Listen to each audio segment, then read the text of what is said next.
Hey there guys, I'm Turkey. I'm assuming you're here because you love the Blight as much as I do, or if not, you're just interested in learning about the most important character in Dead by Daylight with the most written lore. Then you've come to the right place. I'm going to break down and summarize everything that there is to know about Talbot Grimes, my favorite character from any piece of media ever. After all, what more could you ask for when wanting to learn about the backstory of a character than a mentally unstable bisexual woman with a hyperfixation? Take comfort in knowing that you're in good hands. Let's get into it. Before I get into all the details of who Talbot is, I need to make some things clear to you before we start. Talbot is a character that has existed in Dead by Daylight since his vague introduction all the way back in the original Hallowed Blight event that took place in 2018. If memory serves, it was one of the first times we ever got explicit written in-game lore about the game, aside from the journal entries from Benedict Baker, which seem largely discarded and forgotten by the story for years now. In fact, back then everybody thought that the lore entries that popped up every day when you started the game were from Benedict. We had no idea who Talbot Grimes or the Blight even was, and wouldn't even find out until years later in 2020 with the third and final Blight event when the Blight was introduced as a killer in Dead by Daylight. In my opinion, Talbot has the most incredible and more thoughtfully written lore in the game. It's so incredibly interconnected and well written, it's actually pretty difficult to even find all of it or even take note of all of his mentions. I'm sure I even missed some. That being said, it's pretty evident based on the years and years that it took for Talbot's story to be released and revealed that they didn't have certain things in mind for him whenever he was introduced back in 2018. Because of that, there are some major retcons and plot holes that have yet to be explained even after the 5 separate archives and events giving us lore about this character. Because of that, I'm going to explain his story to you in chronological order. Pay attention to that. I'm not summarizing it to you in the order that it came out, but rather in the order of the timeline that I've managed to piece together. Because of that, some things might not make sense or contradict previously established things, but just bear with me. I'll have a section in the end where I speculate and try and come up with my own theories that explain these retcons and plot holes just for fun. Now that I've gotten that out of the way, let's dive right into the story of Talbot Grimes.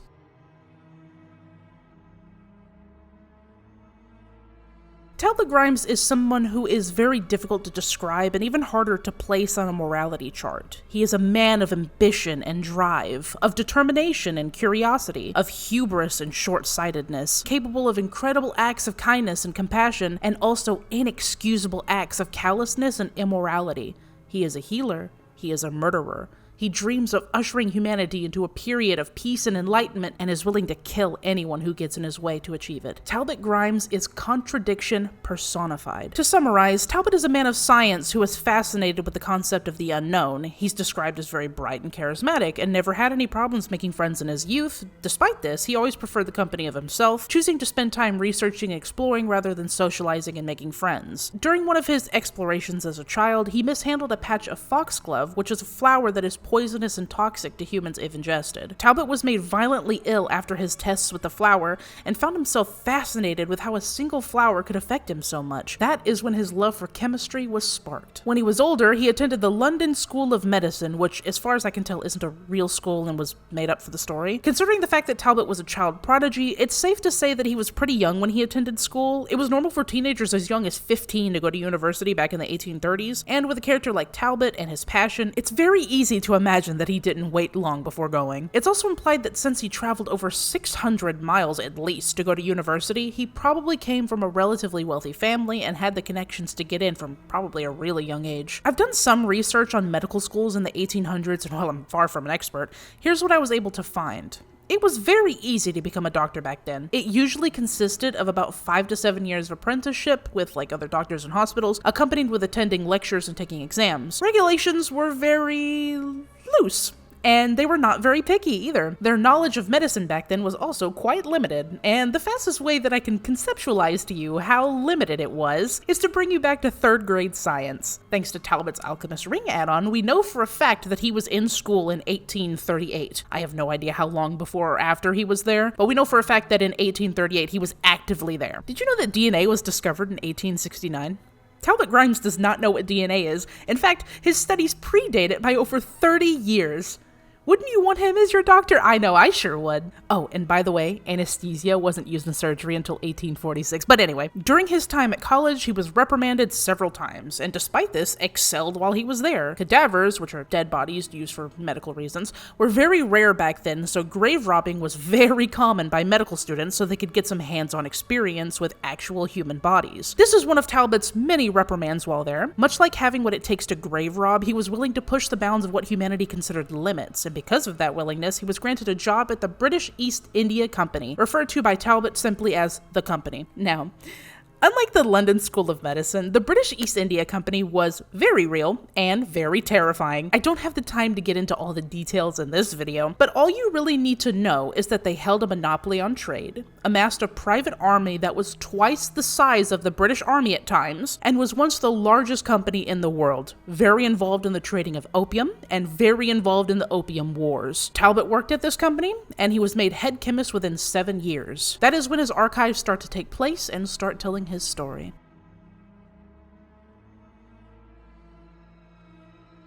We actually get not only 2 whole archives about Talbot's time at the company, but callbacks to his time in other entries too. Before I get into that, I couldn't exactly figure out a timeline for when Talbot created the 2 serums that he made while he was at the company, so I'll just tell you about them now. Talbot created 2 serums. The first being a productivity drug that allowed workers to push beyond normal human limits and reduce their need for rest and sleep. The company was so impressed by this that Talbot was rewarded with an underground lab on an island called Dyer Island that was off the coast of India. While in that lab, he created a second serum that allows soldiers to withstand incredible amounts of pain, like a super soldier serum. I skipped a bit forward past his archive here because the serums don't really have much plot relevance other than the outcome of them, and I'm honestly not sure why they even exist, but let's save that for the plot holes portion of the video. This is where Tome 12 Discordance comes in. This is where we really get to see how Talbot thinks, his decision-making process, and his moral self-justifications. I love the way he's written in these archives so much. His way of thinking is so fascinating. This takes place sometime during the 7-year span when he was working for the company but wasn't a head chemist yet and was still rather inexperienced. It opens to Talbot, who is coming down from smoking poppy seeds in an opium den. While high, he sees visions of blue and purple flowers in other worlds. It's hard to say if he's an addict here, since smoking the poppy actually does transport him to other realms, at least this time we're sure, considering what we're about to read after this. However, Talbot himself is unsure if these visions are even real, so the seeds of doubt are definitely planted in his mind, at least. Here we meet Junius, an investor for the company, and Talbot absolutely hates everything about this man and sees him as nothing but a corporate shill obsessed with profits, and Talbot despises the fact that he has to justify everything that he wants to do with the man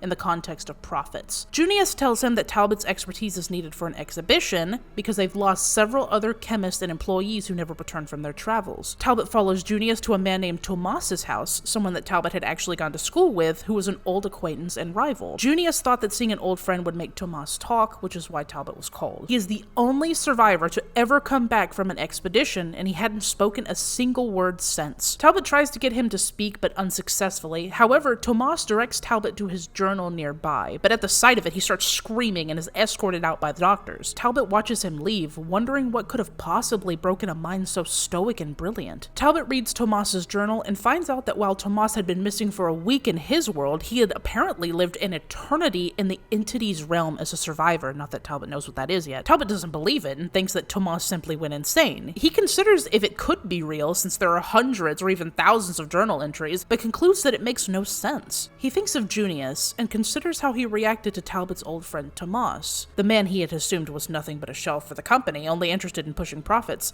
He seemed genuinely concerned about Tomas.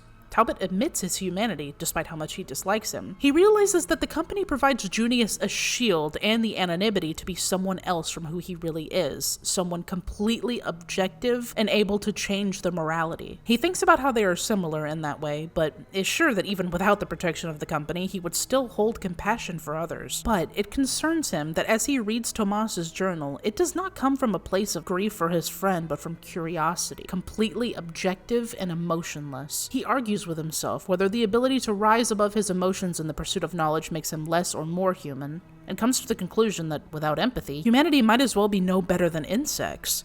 He revels in humanity's ability to empathize, but still admits that he finds the empathy variable an obstacle to finding the truth, even as he acknowledges how important it is to retain one's humanity. We later see Talbot on a boat in Africa traveling towards the exhibition site. He looks at and remarks at the people that he's traveling with. They're all objectively terrible people, but Talbot doesn't really have an opinion on that. One of the soldiers talks about his fiancée and how he has to choose between being a soldier in the company or her. Talbot empathizes with him, recalling someone that he used to be in love with, a woman named Ina. He loved her, but he loved his work more. She was jealous of all the time and thought that he put into his experiments, so she destroyed and set his lab on fire. It wasn't until she did that he realized how much he was hurting her and the pain and misery that she was enduring. He leaves her, but it's framed less from his empathy for her pain being the reason, and more so the fact that she was causing him to feel guilty. He didn't want to experience those feelings anymore. It was more about how she made him feel rather than how she felt. Talbot arrives at the expedition site and meets a man named Farley. Farley escorts Talbot to a wall of fog in the distance and tells him that it's called a bleed, and he believes it to be another dimension bleeding into their own. He asks Talbot to take notes and collect samples of flora and fauna, if any. Talbot asks why they didn't get a more experienced chemist for this, and they explain that they did, and they're missing. In exchange for this expedition, Farley promises him more funding for his experiments and test subjects, aka prisoners of the Opium War, to experiment on. Talbot says the king would have their heads for it, and Farley simply tells him that they do not answer to the king. Talbot thinks about the "we don't answer to the king" thing a lot, and it leads him to think about the company in a different context, less like a company and more like a beast, used as a means to manipulate and control people by offering them currency or gold. Talbot gets inspired and starts writing down in his journal, coming up with the concept known as fold energy, which is the idea that people could be reduced down to an energy and output source to direct some form of motivational concept, in this case a god or demigod, to remove the human variable so that performing such a ritual could be successful. In other words, how much people are willing to do to go along with the whims of the fold when money isn't enough. His idea was that if they prayed to and believed in the idea of a god or demigod enough, the fold could physically create it. Now, this blew my mind. Does this sound familiar to you? Because it didn't sound familiar to me the first time I read it when it came out. That is how Otto Stamper made the dredge. They took his research, made Garden of Joy, and used his ideas to create the dredge. Talbot Grimes created the dredge. Even I didn't know that. He scribbles his ideas and equations out and writes the idea off as ridiculous and unscientific. He acknowledges that the idea is morally abhorrent and doesn't even think that the company could get away with something so terrible. He shakes his head, puts his notebook away, and doesn't think about it anymore. When Talbot and his group reach the bleed, the three people going in with Talbot are nervous. Talbot, however, isn't nervous. He reaches out and pokes the fog, and it pokes him back. He's shocked, but throws away the idea that the fog is sentient, and it was probably just a reaction to their body heat. He stares at the fog and hears the voice of Ina calling to him inside it. He sighs and just ignores the voice, attributing it to hallucinations from the opioids he had taken, and is the first one to step into the unknown. Once inside, Talbot describes the landscape as somehow familiar, and notices the blue and purple flowers that he had seen in his visions earlier. He takes a sample of a petal from one of the flowers. Calder, one of the men that had gone into the bleed with him, raises a machete, and right before he slashes it down on one of the vines and flowers around them, Talbot grabs his arm and stops him, noticing that the vines tremble like they were reacting to a threat. Calder ignores them and hacks away at the vines anyway. They retreat and wither away in smoke, visibly moving on their own and reacting to Calder's attacks, proving definitively to Talbot that the realm was in fact alive. The vines suddenly burst out and rip Calder's leg clean off. Oswald, the other man that was with them, panics and tells Talbot that they should head back, but Talbot doesn't even react, stepping past them and examining the realm in wonder, coming to the realization that the realm is analyzing and testing them, but to what end he's not sure. Calder's screaming interrupts his thoughts, and Talbot gets angry at him, suppressing the urge to yell at him, but stops himself and acknowledges that he's probably in pain and didn't mean the interruption. He literally got his leg ripped off, by the way. Oswald tells him that they have to go back, but this is unacceptable to Talbot. He's going to explore this realm no matter what and won't compromise. He doesn't even try arguing with Oswald, knowing that he won't understand, and instead gives Calder an entire bottle of laudanum, which is basically the drink that kills you that they were giving out for headaches back in the 1800s, effectively killing Calder so that they can't go back. And he smiles as Calder dies. As to why he smiles, I can't be sure. Killing people isn't unlike Talbot, that's definitely not beneath him, but smiling as he killed someone is actually pretty uncharacteristic of what we know of Talbot so far, at least to me, so that was a bit weird. I'm assuming it's because he's happy that he can keep exploring, but I can't really be sure. Oswald calls him a murderer, because he is one, and puts a gun to Talbot's head. Talbot immediately closes his eyes and waits to die. But before Oswald can shoot him, the fog grabs Oswald and takes him kicking and screaming into the darkness. Talbot realizes then that the fog is protecting him, but when he hears the call of Ina in the distance, he understands that actually it's not protecting him, it's taunting him, like how a cat might taunt a mouse. He feels a brief fleeting pang of guilt for what he did to Calder and Oswald, but it passes quickly. He plugs his ears and continues down a spiraling purple path. Talbot continues forward in the bleed, taking samples of flower petals and even a vial of blue nectar that is secreting from them. On this path, he hears a gasp and finds Oswald gripping a wound on his stomach. He's alive. Talbot considers leaving him behind, but decides to help. He begins stitching up the wound, but when he looks back into his satchel, he finds the blue vial of the nectar that he had just collected. He looks back at Oswald. He fights with himself, torn from his desire to experiment on him with the blue nectar and understanding that it would be a terrible thing that he absolutely cannot do.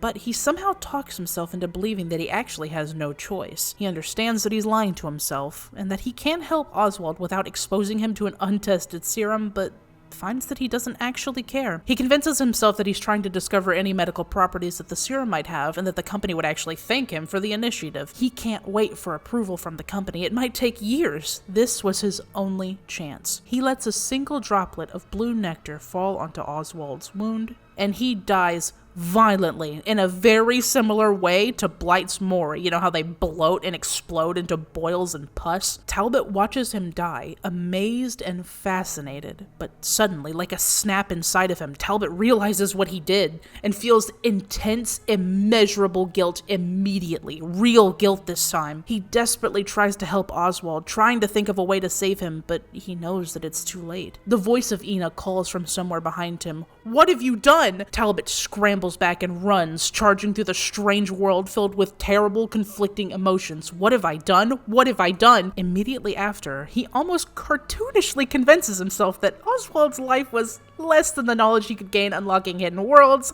and he was probably going to die anyway. Talbot's work was way more important, and he doesn't feel bad anymore. He suddenly finds himself surrounded by black fog, which reveals a tree made of people to him. Yeah, people. It was made of all of the lost employees that had disappeared into the bleed. Talbot is amazed and horrified at the same time. He approaches the tree, now calm, and finds himself face to face with a beast. Vines erupt from its hands and grab Talbot, squeezing him until he blacks out. He wakes up an unknown amount of time later, back in the real world. His memories are a blur. He remembers being part of the tree, freeing himself, taking samples, and someone crying to him for help. Then he was back in the real world, holding nothing but a single petal of a blue and purple flower.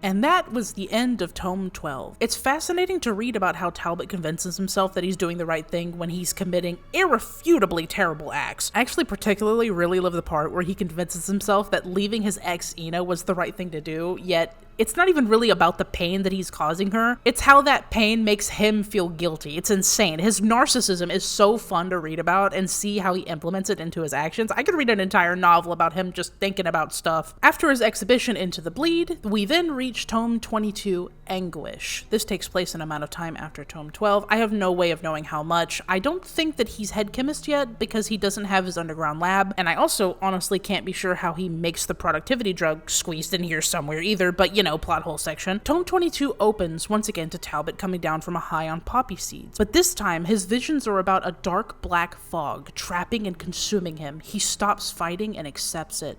but then wakes. This is still inside of the 7-year time frame of working at the company, but he's using a cane now for some reason. He should still be pretty young here, somewhere in his late 20s, so I have no idea why he has it. He is going into the bleed again, this time with 2 people named Declan and Nigel. Talbot doesn't tell them, but he's testing how the bleed and fog interacts with certain biological signatures, with Declan being the aggressor and Nigel the prey. Talbot assumes that the fog will accept Declan, but be sort of a beacon of light with Nigel that will alert all surrounding predators. He is unsure how he fits into this theory, but feels like the fog is inviting him in, not into the bleed, but somewhere far beyond. They enter the bleed and find themselves in a swampland, a place in the fog that Talbot knows and recognizes. The ground under them cracks open and pieces of earth fly upwards into the sky like a vortex. But the ground under Talbot stays firm. A horde of mud and bone creatures appear and attack Talbot and the other 2. They turn and run. As they are running away, Talbot looks back and notices that the creatures are only chasing Nigel, the prey. The creatures catch Nigel, ripping him to shreds. They get bored of him eventually as he bleeds out and leave him to die. Talbot watches this, evidence of his biosignature theory proven right. Nigel looks at Talbot, asking him silently, "Why?" Talbot walks up to him, looking down at his broken body. As Nigel reaches out to nobody for help, crying, Talbot hesitates. Only then, he finally sees Nigel not as prey, but as human. He had forgotten. He feels guilt and envy at the sight of Nigel, envious of his humanity. He thinks to himself, how unfair that the pursuit of knowledge has stripped so much of himself. He begins helping Nigel, trying to tend to his wounds. He ignores Declan's protests, trying to help Nigel, but his movements are described as mechanical, lacking desire, like he's only doing it because he thinks that's what he should be doing. He says to himself, "Whatever you were, you are no longer. There is no saving yourself. Better to accept and live." It was then he realizes his mistake. The muck creatures had been watching, and were now wondering why someone with his biosignature would react with compassion to prey. The creatures surround them, and when Talbot realizes that they're only looking at him, not Declan, Talbot feels fear. The instinct to survive overwhelms him, and before the creatures can attack, he takes his cane and smashes it into the back of Declan's helmet. He slams it against his head again, and hears the crack of his skull. Declan falls to the ground. Talbot faces the monsters around him and screams. They chitter in approval and pounce on Declan, ripping him to shreds too. Talbot stares as he dies, unable to look away. Unlike Nigel, who he saw as human in the end, he now only sees Declan as prey. Like I said earlier, it's hard to know how much time has passed, but it seems like however long it was, Talbot has almost all but given up on who he was in the pursuit of knowledge, or at least feels a sense of fatigue at the human variable always getting in the way. He seems like he's bordering on accepting that he's a terrible person and he can't be saved, which is really interesting considering the fact that he's not even in the realm yet, and hadn't even gotten his underground lab yet. Very big change from the episode of guilt that he had after killing Oswald in Tome 12, and something interesting to note. Now we can return to his backstory on his killer page again, now that we're caught up. Once the 7 years since he started working at the company had passed, he was now head chemist, created the productivity chemical, and was given the underground lab at Dyer Island as a reward for the drug.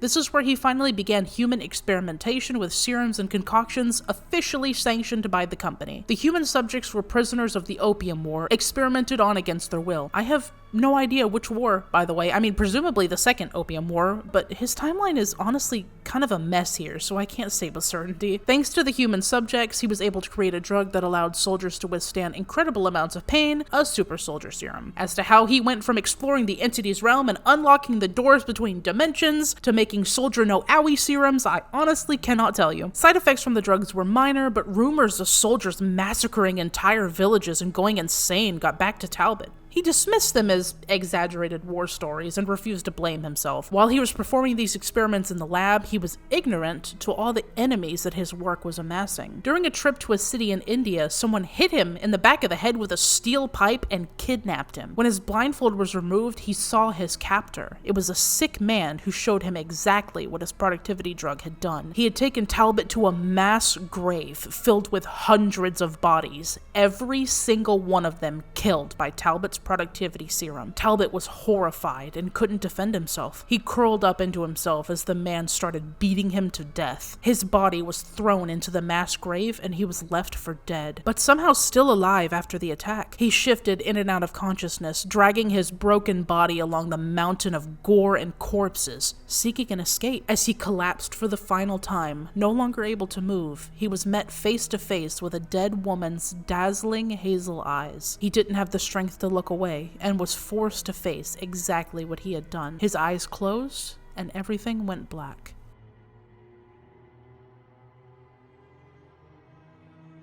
He awoke, finding himself in a small bed with a kind old woman who was nursing him back to health. He had been saved, and he discovered he was inside of an ancient mystery school that was posing as a monastery with monks that studied forbidden texts, striving to expand the human mind into other dimensions, believing them all to be interconnected with one another. It was then that Talbot realized that he wasn't saved for no reason, that the monks knew of his work and wanted Talbot to help them uncover the secrets of the pineal gland. What began as Talbot agreeing to help out of payment for healing him quickly turned into obsession. Poring over the school's archives of lost texts, he uncovered scientific formulas that confirmed previously unthinkable ideas. He dreamt of ushering humankind into a new period of enlightenment. He thought that maybe if he achieved that, those hazel eyes would no longer haunt his mind. The mystics in the monastery believed that the pineal gland, also known as the third eye, was the key to unlocking doors between worlds. More specifically, a chemical that was secreted at the moment of death from the pineal gland was the key. They believed that that chemical could be used to unlock the doors, linking worlds together and unlocking all of the secret arcane knowledge of the universe. Talbot began his research on the pineal gland and implemented it with his mind-altering chemicals immediately, his theories and serums integrating flawlessly with the research. This is where things get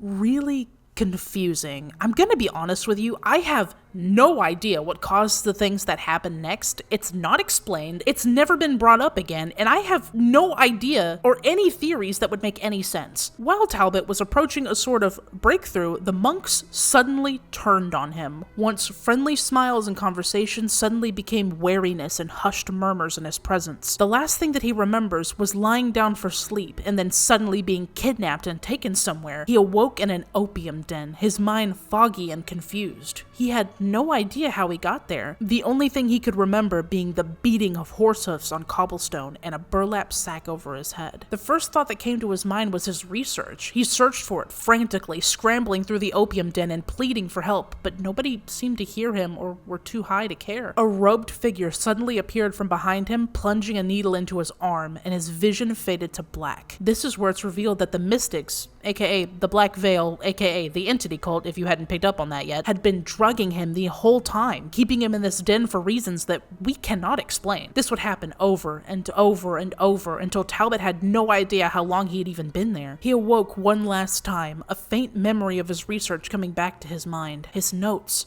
A breakthrough. That's when the whisper of a voice in his mind started. He fumbled with a stone, sharpening it with shaking hands. In the dim light of the den, amongst the catatonic occupants, he carved his research from memory into the walls. He wrote for hours until his fingers bled, moving to the floor, taking in everything the voice whispered despite his inability to comprehend it. When there was nowhere left to write, he gripped the stone and carved the message into his chest. Stained with blood, he witnessed a miracle before him, a magnificent field of lush orange flowers. Pustula flowers, by the way. The whispered voice beckoned to him, urging him to enter the field and discover worlds and dimensions beyond human comprehension. For a moment, Talbot felt the sense of wonder that he possessed as a child. When the denizens of the opium den awoke and their eyes adjusted to the dark, Talbot had vanished, and the only thing that they could see was the same sentence written over and over all over the walls of the opium den. Death is only the beginning. This is the one huge part of Talbot's story that I'm really upset we haven't gotten to know more about. While it's cool that we got 2 whole archives of Talbot going into bleeds and working for the company, I'm personally incredibly interested in his time spent with an entity cult, and it's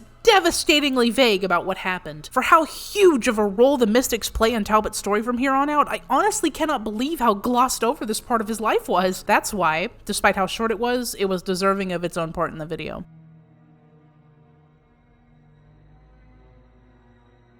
Talbot has now been taken by the entity and is now officially in the realm of the entity. This is where things start to get really interesting, and where even if you don't know much about the lore of Talbot so far, you'll be familiar with the portions of this segment. Ever seen the blighted killer skins? Well, you're about to learn how they came about. Talbot, as far as I can tell other than the Observer, is the only case we know of where someone is taken into the realm in a form of limbo, meaning that they don't partake in trials as a killer or a survivor. Talbot wanders the realm in this weird in-between, left alone by the entity for the most part for reasons that I honestly can't understand. For an unknown amount of time, he simply wanders, not performing experiments, not understanding the pustule flowers, and not doing much of anything other than running away from killers that try to attack him. He's been there for so long that he can no longer remember how long it's been. He knows that survivors exist, but he has no idea how to reach them, nor does he want to. Eventually, by chance, he stumbles upon a broken down lab in the middle of the forest and discovered a journal kept by a man named Vigo. He reads through this journal, fascinated by his ideas. Vigo's work was erratic and confusing, but Talbot was captivated all the same. He discovers endless entries about the entity, the ancient being that controls this realm, and the purge that it endures once a year where it becomes infected with blight. That's when flowers and vines bloom, called pustula flowers and cankerthorns, that secrete an orange nectar called pustula nectar. Vigo had been researching the nectar, discovering ways to distill it into a serum that could potentially be used to escape the realm. However, his equations and compounds have been ripped out of the journal. This is when Talbot decides to pick up where Vigo left off, and attempt to create the serum that could be the key to escaping the entity's realm.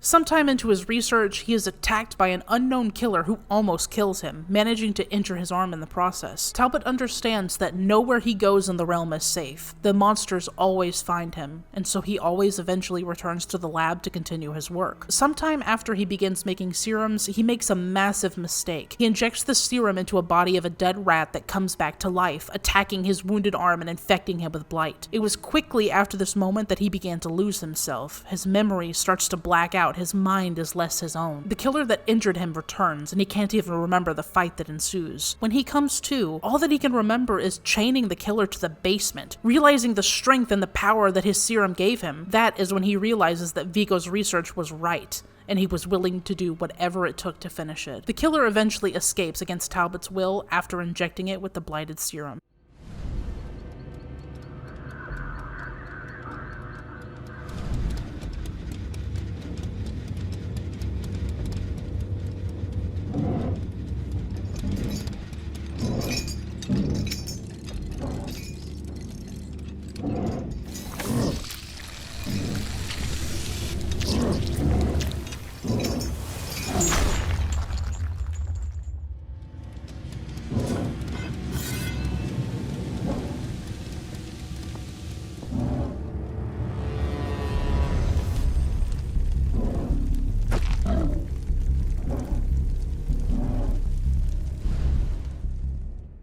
The timeline on this part is sort of confusing. I couldn't tell you if Talbot's creation of his serums happened throughout the span of one blight season or several. It seems to be at least 2 based on this cutscene.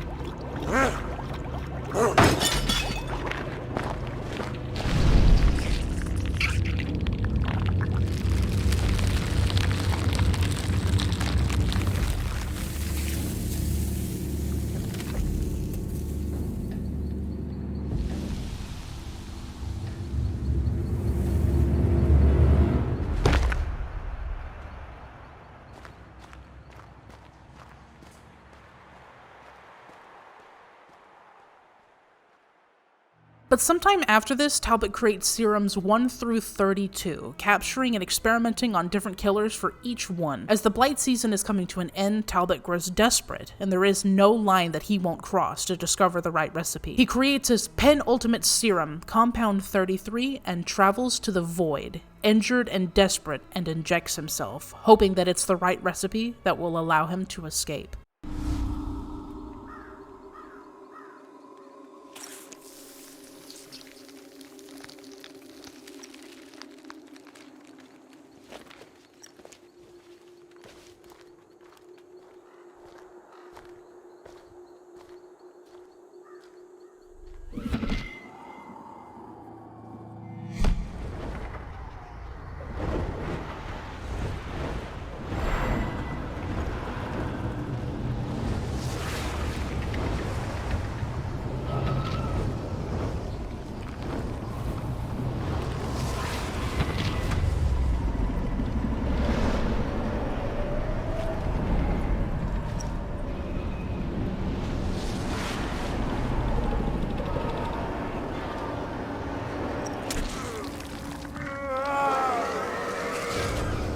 It doesn't work. Talbot leaves the Void and goes back to his lab. It isn't explained in his original entries, but it's revealed through the eventual addition of the add-on Blighted Serum as a special event add-on in-game that reveals that he actually made another serum after Compound 33, Compound 34. It must have been between the short time between him going to the Void and coming back to the lab. It's never shown through his POV, however. The wound from the blighted rat is killing him. He knows it, but right before death can take him, the entity finds him in his lab and takes him, depositing him into the Void to rot for eternity.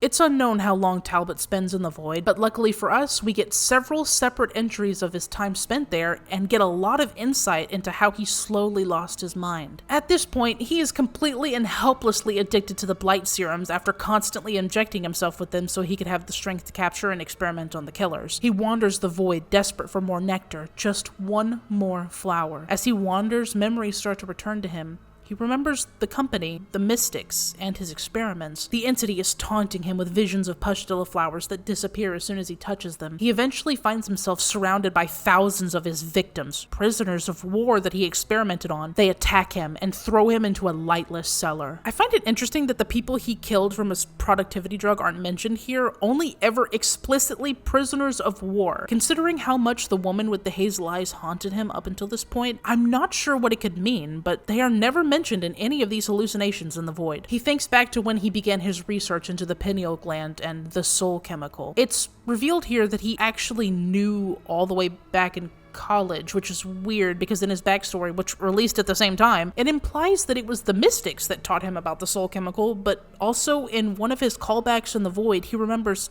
telling the company about the mystics. In fact, it was this pitch about the high of the soul chemical that got him the job with the company, which can't be possible because he was taken by the entity after meeting the mystics. There is no overlap as far as I can tell. The only way that I can explain this is assuming that it was just Talbot being confused and hallucinating these events happening out of order, because timeline-wise, I would have no idea how it would be possible for that to have been real. He remembers the 9 mystics that saved him, and also how they stopped him right before his breakthrough on the pineal gland research. He doesn't understand why they stopped him, or what the research was even for in the end. He thinks back to how he used to inject himself with the serum so it would make him stronger, so he could perform his experiments on the killers. He doesn't feel remorse for his experiments, and he doesn't know if he's even supposed to. All he knows is the hunger in his stomach for more power, for more serum. He specifically remembers experimenting on the doctor, Herman Carter. He knows that the doctor used to experiment on others, and I don't know how he found this out. He also understands that there's pocket dimensions in the realm, and he knows about survivors. He remembers he was trying to figure out the right dose of serum to use without hurting himself, but notes that he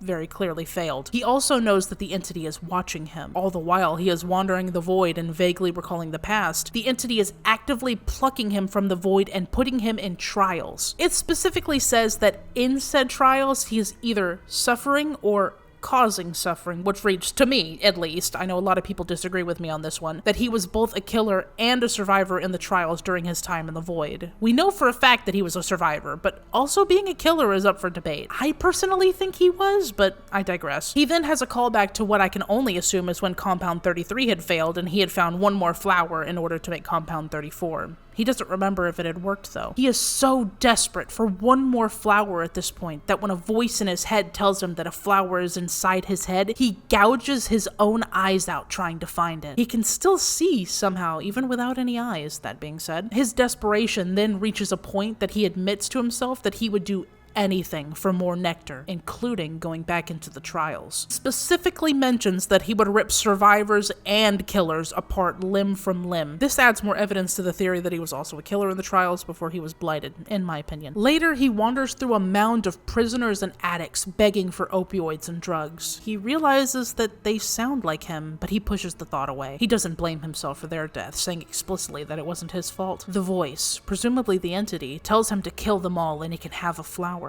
He does it without hesitation, and when he asks where it is, the voice tells him to find it. He digs through the corpses and eventually does find it, but the moment he touches it, everything disappears, including the bodies. And it's also implied here that he forgets almost everything about himself and all of his memories. The mystics eventually find him again, the same 9 that had saved him. He remembers his name at the sight of him. His memories start to come back. He remembers that the mystics were protecting the knowledge of the pineal gland and the doorways that Talbot almost discovered how to open, and it's revealed that they stopped him because he wasn't ready, and humanity wasn't ready. Knowledge without wisdom leads to self-destruction, they said. He doesn't care. He confronts them about sending him to rot in the realm, and they tell him that he condemned himself. I've always been a bit confused about this part because what could they mean by this? He was physically attacked, drugged, and offered to the entity by them. They did it to stop him because he apparently wasn't ready, but if they already knew he wasn't ready, then why did they pluck him from the mass grave and choose him specifically to research the pineal gland? I guess they mean he had it coming? I have no idea. A giant dragon suddenly bursts from the ground and swallows him whole, and he dissolves into nothing. He awakes in a mass grave of prisoners again. He begs the entity for nectar, says he will do anything for it, and that if the entity gives him what he needs, he will devote himself entirely to it. Vines suddenly burst from all around him, surrounding him and the corpses as they bloom with pustula flowers, dripping with glowing orange nectar. He's almost scared to touch them, but as he does, they don't disappear this time. He goes to grab one, but before he can, the vines snake out and grab him, surrounding him and trapping him in their grip. The mystics approach him once again, disappointed. Their disappointment seems to imply that this was some kind of test that he failed. Maybe they wanted to see if he could resist? Maybe his problem all along was his hubris and inability to resist searching for knowledge, his inability to be satisfied? They tell him to be careful what he wishes for, and he is finally, once and for all, turned into the blight.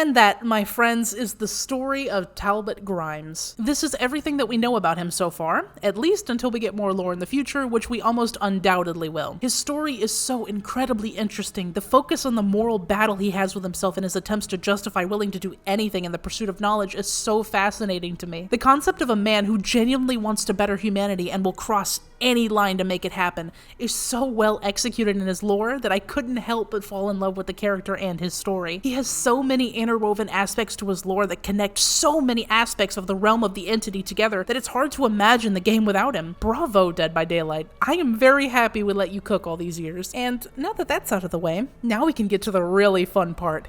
Complaining. Oh man, where do I even start? Listen, I genuinely think that Talbot's story is very well written and executed in a really beautiful way. That being said, Good God, some stuff in his lore do not make any sense, and most importantly, his timeline. I genuinely cannot tell you how old this man is. I mean, I have a pretty good guess, but the dates that we were given for when he went to college and when he started working for the company and when he was taken do not line up in any feasible way that makes any sense at all. So, thanks to his Alchemist Ring add-on again, we know that he was in school in 1838. Cool, great, no issues. We know that he got the job at the company immediately after school. We don't know when he graduated, but let's just say for argument's sake that he graduated the same year that he got his reprimand and his ring in 1838. It took him working at the company for 7 years before he was given the underground lab on Dyer Island to experiment on prisoners of the Opium War. We know that it can't be the first Opium War because there just isn't enough time for 7 years to pass at the company, since we know for a fact that he was in school in 1838. For context, the first Opium War took place from 1839 to 1842. That only allows for 4 years to pass at the company before the Opium War is over. For years even, before we hit 7. How about we assume that Talbot was reprimanded during his first year at the college? Considering the fact that it took 5 to 7 years of study to become a doctor back then, he graduates at maximum in 1845, 3 years after the first Opium War ended. At 7 years at the company, and you land at 1852 at most, which is still 4 years before the second Opium War. You expect me to believe that Talbot finally got his underground lab and just sat on his ass for 4 years? Like, with no prisoners after everything he did in the bleed and after they promised him prisoners? It makes no sense. I cannot formulate his timeline in my head in any realistic way. It's driving me insane. That being said, based on the fact that he was taken during the second Opium War, I can pretty safely assume that he's around 38 years old when he's taken, even if his timeline makes absolutely no sense. So, you mean to tell me that while Talbot was getting high all the time on poppy and had already specialized in soul chemical research, that he in fact pitched his research to the company to get the job and was actively traveling into bleeds for research and doing everything like that? How the hell could he have possibly had time to make a productivity drug for the company, and why would they have even asked for it, especially since he was inexperienced? And not only that, why would, after he was gifted with an underground lab on Dyer Island, would he stop his research and randomly make a serum that makes soldiers stronger? Did the company really stop his extremely important research into opening doors between worlds to make random serums that any other chemist could make for them? And you expect me to believe that it was the productivity serum that impressed them so much they gifted him a lab, and not going into a bleed several times and being one of the only survivors, and notably the only one to come back sane? No, it was the sleepy go bye-bye pill. Okay, man, sure. These serums feel like a random footnote addition to his lore so that he could get the crap beat out of him so that the Mystics could save him and get him away from the company. I don't really like that. Speaking of the Mystics, why the hell did they choose Talbot? When they chose to save Talbot from the mass grave after he got his shit rocked by the factory worker, it was clear that they were familiar with his research to the point that they had been watching him and keeping tabs on him, even following him so they could catch him in a moment of weakness so that they could swoop in to save the day. They wanted him specifically to research the soul chemical for them, knowing full well the type of man that he was. So why, in God's name, did they stop him from his breakthrough on pineal gland research and then offer him to the entity? I don't want to hear no, you weren't ready, humanity wasn't ready, knowledge without wisdom leads to self-destruction, blah blah blah. If you didn't want Talbot to figure it out, then why send him on a fruitless research mission if you don't really want it to be solved? Speaking of which, why did everyone randomly turn on him in day-to-day life in the monastery too, when it mentions that polite conversations turn to hush murmurs thing? Why? Did something happen? Did Talbot change? It's never explained, and it's haunted me for years. I don't understand why the Mystics did what they did. It makes absolutely no sense. I'm sure there's more I can't remember right now, but this video is already long enough as it is. Thank you all so much for watching and listening to me ramble about my favorite character for an extended amount of time. I love Talbot and his lore so much, and I could genuinely talk about him forever given the chance. Thank you again so much for watching. Have a fantastic rest of your day. Please leave a like if you enjoyed, and I will see you all in the next video. Peace.